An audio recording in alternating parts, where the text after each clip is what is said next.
மஹிந்த வீட்டில் கடும் சோகம். நாமல் ஜோசிதவின் 97 வயது பாட்டியை கூட விட்டு வைக்காத அனுர அரசு. வைப்பு கணக்கில் இருந்த பல லட்சம் கோடிகளா? நீதிமன்றம் எடுத்த முடிவு.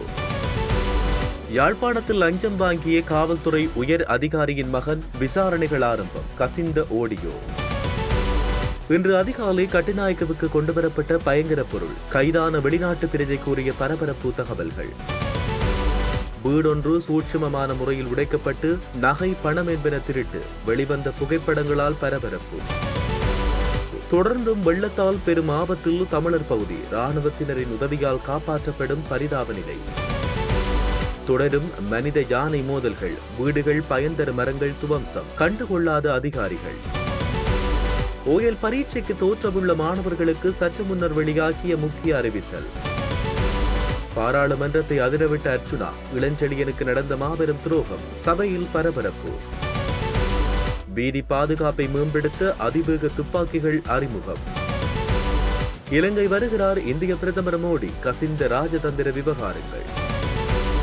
உணவகங்களுக்குள் புகுந்த அதிகாரிகள், வசமாக சிக்கிக் கொண்ட உரிமையாளர்கள். திடீர் பரிசோதனைகளால் அதிரும் தமிழர் பகுதி. இனி தொடர்வது விரிவான செய்திகள். முன்னாள் ஜனாதிபதி மஹிந்த ராஜபக்சவின் மகனான ஜோசித ராஜபக்ஷ மீதான பண மோசடி குற்றச்சாட்டில் நேற்று கைது செய்யப்பட்ட அவரது பாட்டி டெய்சி போரஸ் விக்ரமசிங்கவின் நினைவாற்றல் தொடர்பில் நீதிமன்றத்தில் சில கருத்துக்கள் முன்வைக்கப்பட்டுள்ளதாக தெரிவிக்கப்படுகின்றது. 59 மில்லியன் ரூபாய்க்கும் அதிகமான நிலையான வைப்புத் தொகை கண்டுபிடிக்கப்பட்டமை மற்றும் அந்த வங்கிக் கணக்கு ஜோசித மற்றும் அவரின் பாட்டி டெய்சி போரஸ் விக்ரமசிங்க ஆகியோரின் பெயர்களில் பராமரிக்கப்பட்டமை தொடர்பில் குறித்த வழக்கு பதிவு செய்யப்பட்டு விசாரணைகள் முன்னெடுக்கப்பட்டு வருகின்றன. இந்த விசாரணை குற்றப்புலனாய்வுத்துறையால் 2016 முதல் இடம்பெற்று வருகிறது. இந்த நிலையில் விசாரணை தொடர்பில் வாக்குமூலம் பதிவு செய்ய 97 வயதான டெய்சி போரஸ் விக்ரமசிங்க குற்றப்புலனாய்வுத்துறைக்கு நேற்று அழைக்கப்பட்டார். அவருடைய வாக்குமூலத்தை பதிவு செய்த பின்னர் அவர் கைது செய்யப்பட்டு கடுவல நீதிமன்றத்தில் முன்னிலைப்படுத்தப்பட்டுள்ளார். அப்போது குற்றப்புலனாய்வுத்துறையின் நிதி குற்றப்புலனாய்வு பிரிவு கூட்டு கணக்கு தொடர்பாக அவர் கைது செய்யப்பட்டதாக தெரிவித்திருந்தது. அதற்கான மூலத்தை வெளியிட முடியாது எனவும் பண மோசடி தடுப்புச் சட்டத்தின் கீழ் அவர் மீது குற்றச்சாட்டுகள் பதிவு செய்யப்பட்டுள்ளதாக அவர்கள் இதன்போது தெரிவித்தனர். இருப்பினும் பிரதிவாதியின் சார்பாக முன்னிலையான சட்டத்தரணி பிணைக்கோரலை முன்வைத்ததோடு சம்பவம் தொடர்பான முதல்கட்ட விசாரணை 2015 தொடங்கப்பட்டதாகவும் சட்டமாதிபரின் ஆலோசனைகளுக்கான விசாரணை பிரிவின் கோப்பு 2017 தாக்கல் செய்யப்பட்டதாகவும் சுட்டிக்காட்டினார். இது தொடர்பில் நீதிமன்றத்தில் உண்மைகளை முன்வைத்த சட்டத்தரணி என்னுடைய கட்சிக்காரர் முதலில் 10 ஆண்டுகளுக்கு முன்பு விசாரணைகள் தொடர்பாக ஒரு அறிக்கையை வழங்கினார். அவருக்கு இப்போது 97 வயது. அவர் தன்னுடைய உடல் வலிமையுடன் நடமாட முடியும் என்றாலும் அவருடைய நினைவாற்றல் நல்ல நிலையில் இல்லை. அவருடைய பெயரை தவிர வேறு எதுவும் அவருக்கு நினைவில் இல்லை. காலை உணவாக அவர் என்ன சாப்பிட்டார் என்பது கூட அவருக்கு நினைவில் இருக்காது. இதுபோன்ற சூழ்நிலையில் 2013 வங்கிக் கணக்கில் நடந்த நிதி பரிவர்த்தனைகள் குறித்து விசாரணை அதிகாரிகள் அவரிடம் விசாரிக்கிறார்கள் என்றும் அவர் கூறியுள்ளார். இந்நிலையில் குற்றப்புலனாய்வுத்துறையும் சந்தேக நபருக்கு பிணை வழங்குவதில் ஆட்சேபனை இல்லை என்று கூறியதோடு முன்வைக்கப்பட்ட உண்மைகளை கருத்தில் கொண்டு கடுவல நீதிமன்றம் சந்தேக நபரை பிணையில் செல்ல உத்தரவிட்டுள்ளது.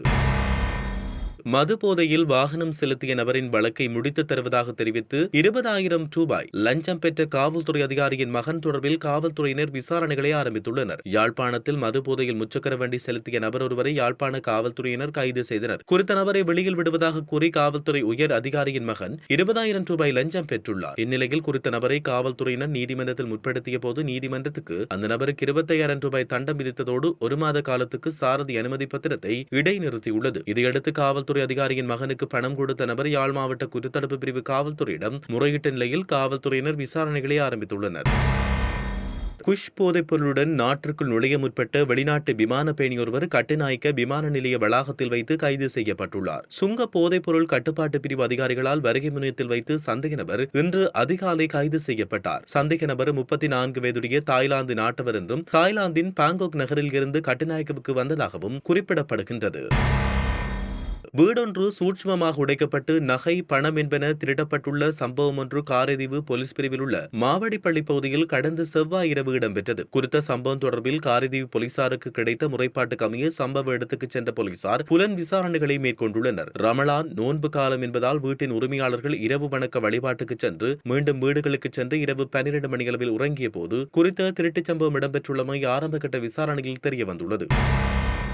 வெள்ளத்தினால் பாதிக்கப்பட்ட கிரான் பிரதேச செயலாளர் பிரிவுக்குட்பட்ட கிராமங்களுக்கான போக்குவரத்து சேவையை தொடர்ந்து புதன்கிழமை 6வது நாளாகவும் கடற்படையின் உதவியுடன் ராணுவம் இணைந்து மேற்கொண்டு வருகிறது. மட்டக்களப்பு மாவட்டத்தில் அண்மையில் பெய்த மழை காரணமாக கிரான் பிரதேசத்தில் உருவான காட்டு வெள்ளம் தற்போது ஓரளவு குறைவடைந்துள்ள போதிலும் அப்பகுதியில் உள்ள மக்கள் புதன்கிழமை வரையில் ஆபத்தான பாதையினூடாக தங்களின் பிரயாணங்களை மேற்கொள்வதை காண முடிகிறது. தற்போது இப்பிரதேசங்களில் விவசாய நடவடிக்கைகள் மேற்கொண்டு வருவதால் இப்பகுதி விவசாயிகள் தங்களின் துவிச்சக்கர வண்டிகளையும் முக்கிய அத்தியாவசிய உபகரணங்கள் உடைமைகள் என்பவற்றை தோளில் சுமந்து ஆபத்தான பயணத்தை மேற்கொள்வதை காண முடிகிறது. இருப்பினும் சிறுவர்கள், பெண்கள், நோயாளிகளின் நலன் கருதி இப்பகுதி ராணுவத்தினரின் உதவியுடன் தொடர்ச்சியாக 6வது நாளாகவும் படகு சேவை முன்னெடுக்கப்பட்டு வருகிறது. மட்டக்களப்பு மாவட்டத்தில் அண்மையில் பெய்த பலத்த மழை காரணமாக கிரான் பிரதேச செயலக பிரிவில் வாழ்கின்ற மக்களின் இயல்பு நிலை பெரிதும் பாதிக்கப்பட்டுள்ளதோடு போக்குவரத்துகளும் சிரமங்கள் ஏற்பட்டுள்ளது. மாவட்ட அரசாங்க அதிபரின் பணிப்புரைக்கு அமைவாக மாவட்ட அனர்த்த முகாமைத்துவ சேவை நிலையத்தால் ராணுவத்தின் உதவியுடன் அப்பகுதி மக்களுக்கான போக்குவரத்துகள் தற்போது படகுகள் மூலம் முன்னெடுக்கப்பட்டு வருகிறது. மட்டக்களப்பு கிரான் பிரதேச செயலாளர் பிரிவுக்குட்பட்ட பகுதிகள்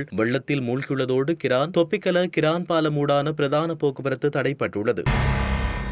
வெறுகல் பிரதேச செயலாளர் பிரிவில் உள்ள உட்பூரல் கிராமத்தில் இன்று அதிகாலை உட்புகுந்த காட்டு யானைகள் 2 வீடுகளை சேதப்படுத்தியுள்ளதோடு பயன்தரும் தென்னை மரங்களையும் அழித்துள்ளது. இதன்போது வீட்டில் இருந்தோர் தெய்வாதீனமாக உயிர் தப்பினர். வீட்டு உடைமைகளுக்கும் சேதம் ஏற்பட்டுள்ளது. அத்துடன் வீட்டில் இருந்த அரிசி மூடைகளையும் யானைகள் இழுத்து சாப்பிட்டது. காட்டு யானையால் பாதிக்கப்பட்ட தமக்கு அரசாங்கம் நஷ்டஈடு தருவதோடு யானை பாதுகாப்பு வேலி அமைத்து தர நடவடிக்கை மேற்கொள்ள வேண்டும் என்று வெறுகல் உட்பூரல் கிராம மக்கள் கோரிக்கை விடுக்கின்றனர். கல்வி பொது தராதர சாதாரண தர பரீட்சைக்கு தோற்றவுள்ள மாணவர்களின் அனுமதி அட்டைகள் தபால் மூலம் அனுப்பி வைக்கப்பட்டுள்ளதாக பரீட்சைகள் திணைக்களம் அறிவித்துள்ளது. பாடசாலை விண்ணப்பதாரர்களின் பரீட்சை அனுமதி அட்டைகள் அதிபர்களுக்கும் தனியார் விண்ணப்பதாரர்களுக்கும் அனுமதி அட்டைகள் அவர்களின் முகவரிகளுக்கு அனுப்பி வைக்கப்பட்டுள்ளதாகவும் பாடசாலையின் பரீட்சைகள் ஆணையாளர் நாயகம் அமித் ஜெயசுந்தர தெரிவித்தார். நீதிபதி இளஞ்செழியன் ஒரு தமிழர் என்ற காரணத்துக்காக அவருக்கு பதவி உயர்வு வழங்கப்படவில்லை என நாடாளுமன்ற உறுப்பினர் அர்ச்சுனா தெரிவித்தார். நாடாளுமன்றத்தில் நேற்றைய அமர்வில் கலந்து கொண்டு உரையாற்றிய போது அவர் குறிப்பிட்டார், ஒரு நாட்டின் நீதிமன்றம் சுயமாக இயங்காவிடின் அந்த நாட்டில் நீதி ஒரு காலமும் நிலைநாட்டப்படாது. வடக்கு மக்களின் கடவுளாக வர்ணிக்கப்படும் நீதிபதி இளஞ்செழியன் ஒரு தமிழன் என்ற காரணத்துக்காக தேசிய மக்கள் சக்தி அரசாங்கம் அவருக்கு பதவி உயர்வை வழங்க மறுத்ததாக அவர் குற்றம் சாட்டியுள்ளார்.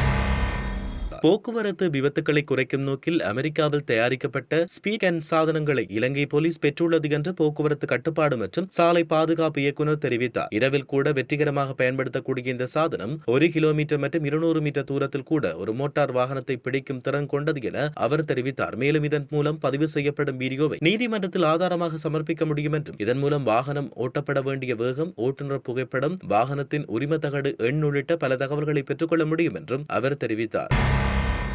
இந்திய பிரதமர் நரேந்திர மோடி எதிர்வரும் ஏப்ரல் முதல் 2 வாரங்களுக்குள் இலங்கைக்கு விஜயம் செய்ய உள்ளதாக தெரிவிக்கப்பட்டுள்ளது. இந்திய பிரதமர் நாட்டுக்கு வருகை தருவார் என்று இந்திய உயர்ஸ்தானிகர் ஆலயமும் கடந்த ஜனவரி மாதம் அறிவித்திருந்தது. ஆனால் இந்திய பிரதமரின் விஜயம் குறித்த திகதி எதுவும் அறிவிக்கப்படவில்லை.